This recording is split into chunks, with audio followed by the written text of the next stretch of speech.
मैंने आपके लिए फिर से एक वीडियो बनाई है। कल हमने पढ़ा था अर्थशास्त्र का जो पहला अध्याय था, पालमपुर गांव की कहानी। उसमें हमने देखा कैसे एक गांव में कितने किसान हैं, कितनी कितनी ज़मीनें हैं, कितने गैर कृषि कार्यों में। तो हमने देखा था 75% लोग वहाँ पर कृषि कार्यों में लगे हुए हैं, कृषि के ऊपर निर्भर हैं। कृषि की क्रियाएं क्या क्या थी, कैसे उनसे बचत होती थी, वो कैसे खेती करते थे, ये सारी चीज़ें हमने कल पढ़ी वीडियो में। आज हम लेकर आए हैं गैर कृषि क्रियाएं, यानी पालमपुर गांव में जो 25% लोग हैं जो अन्य कामों में लगे हुए हैं, जिनके पास खेती नहीं है, उनके बारे में जानते हैं कि वो वहां पर रहकर क्या करते हैं और कैसे अपने जीविकोपार्जन करते हैं। तो आइए सबसे पहले हम देखते हैं पालमपुर के गैर कृषि क्रियाओं के अंतर्गत देखेंगे डेयरी। गाँव में अन्य प्रचलित क्रिया, गांव में सबसे अच्छा तरीका होता है, गांव में चूंकि चारा पर्याप्त मात्रा में उपलब्ध होता है ना, तो जानवरों को पाल सकते हैं, उनका दूध जो है प्राकृतिक रूप से प्राप्त करके और खुद के उपयोग में ले सकते हैं। साथ ही आस पड़ोस के जो कस्बे हैं, अन्य जो शहर हैं, उनमें भेजा जाता है। और लगभग अब ये दूध व्यवसाय बहुत बड़ा व्यवसाय के रूप में है, जो कृषि की एक सहायक क्रिया के रूप में माना जाता है।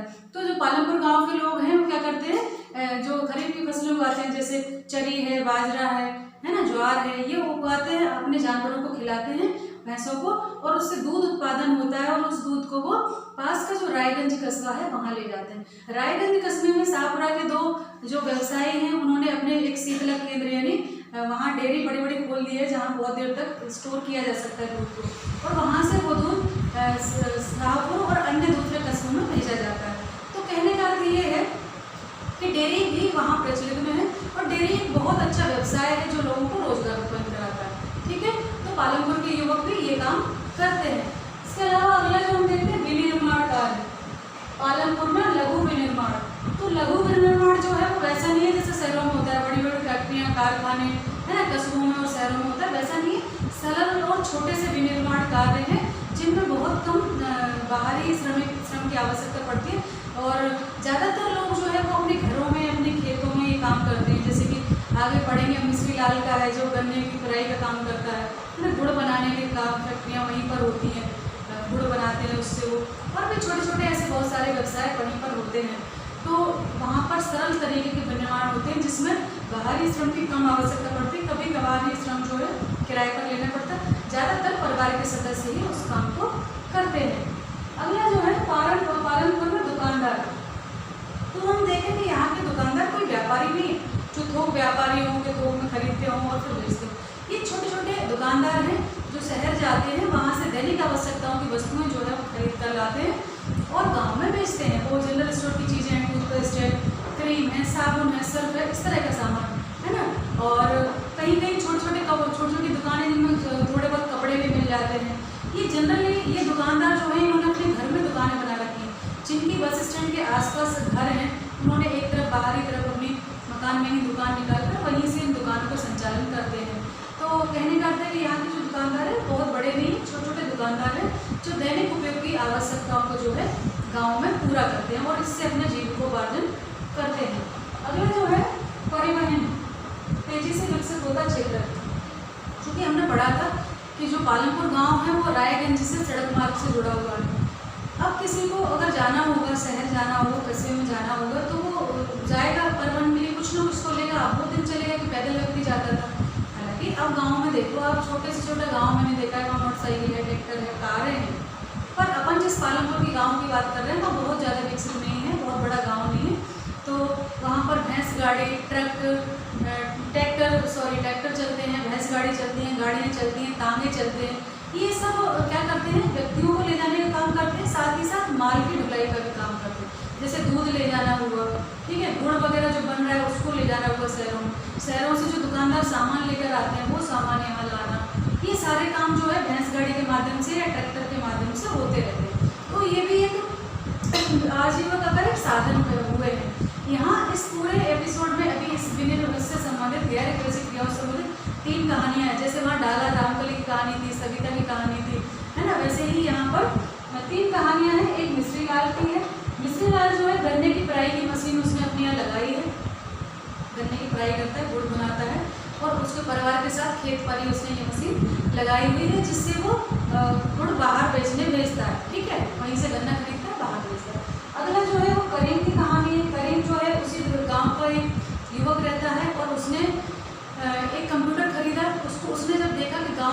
पढ़ लिख रहे हैं, चूँकि वहाँ प्राथमिक हाई स्कूल भी था, प्राथमिक केंद्र स्कूल भी थे, हमने पहले ही बताया कि उस गांव में निजी औषधालय है, एक राजकीय अस्पताल है और 2 प्राथमिक विद्यालय हैं और हाई स्कूल भी है वहाँ पर।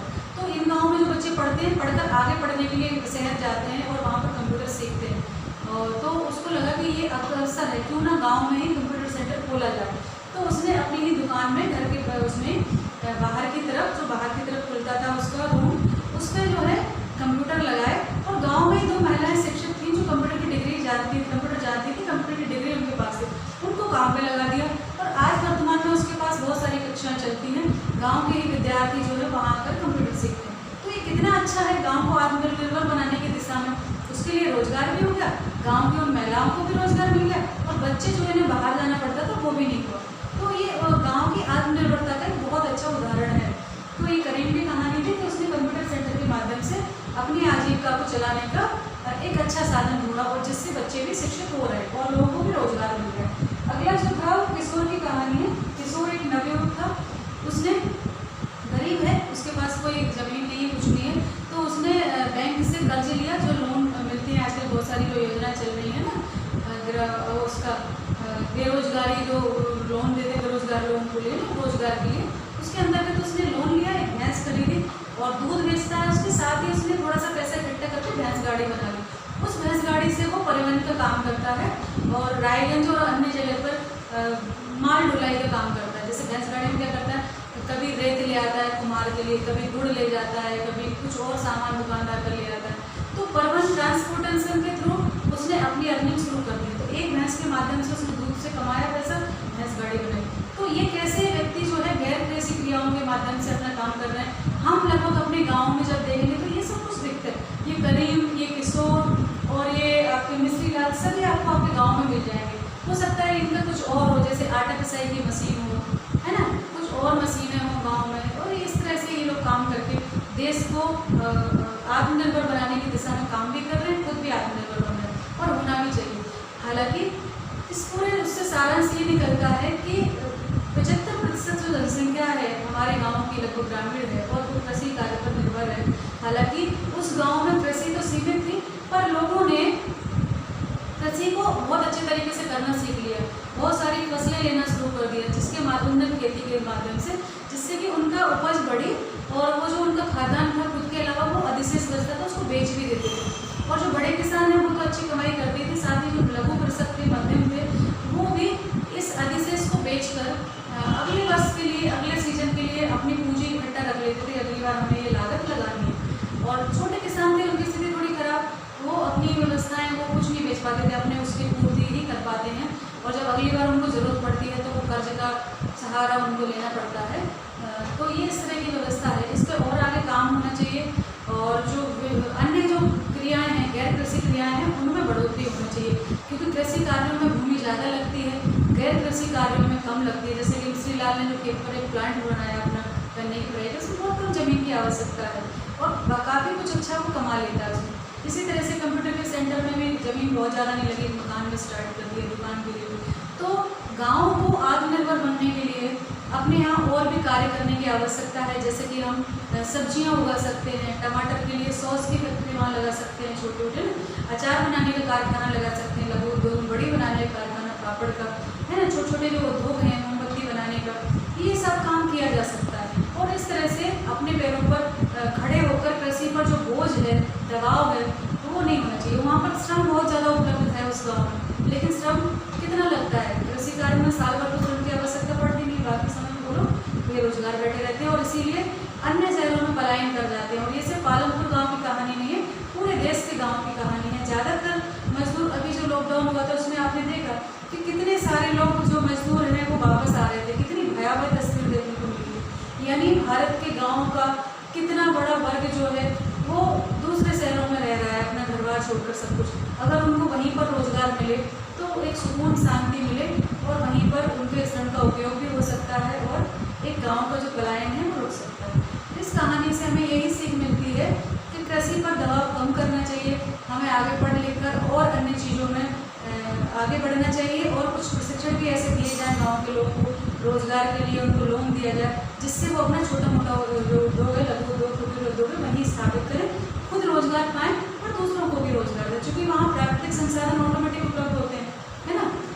जैसे कि जो गेहूँ वगैरह है, गुड़ है, गन्ना है, ये सब दूध है, ये बाहर जो भेजते हैं, जैसे रायगंज हो जाता है, रायगंज ना होकर अगर वहीं शीतलक केंद्र होते तो पालमपुर में ही डेयरी बन जाती, वहीं से डायरेक्ट शहरों में सप्लाई होता, तो डेयरी पे काम करने के लिए और लोगों को भी रोजगार मिलता।